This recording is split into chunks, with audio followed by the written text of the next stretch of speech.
Na mariborskem Židovskem trgu je razstavljena modno-umetniška instalacija Moda, žica, video, v okviru katere svoja oblačila predstavlja mariborska modna oblikovalka Mira Strnad. Namesto živih modelov pa njena oblačila, sešita v prepoznavnem kolažnem slogu, nosijo osvetljene žičnate skulpture, ki jih je prav tako oblikovala sama. In zakaj se je odločila za tako neobičajne, izjemno vitke manekenke? Ja, moje manekenke so celo votle, tako so suhe.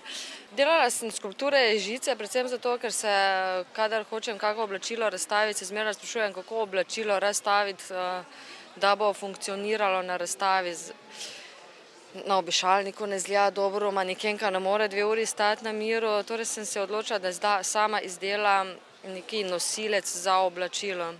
Izhajala sem iz mojih ilustracij, ki jih drugače tudi delam kot hobi, ki so malo rahlo človeške, spremenijo v živalske oblike.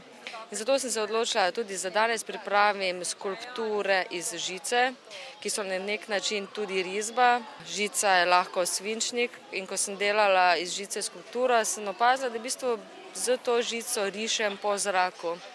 Kar se pomeni ne samo, da sem najprej narisala po zraku in hkrati tudi oblikovala v en kiparski izdelek z volumnom, na katerega sem po obliki tega modela naredila tudi oblačilo.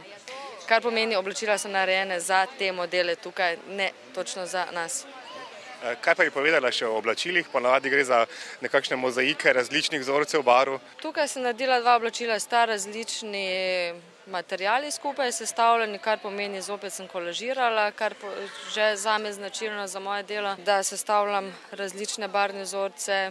Na nek način sem se zgledovala oziroma delala tudi za video. Del instalacije so tudi videoprojekcije, za katere je poskrbela videastka Vesna Krebs. Miri me je prosila za sodelovanje, da predstavimo njena oblačila malce na drugačen način, kot smo jih navajeni.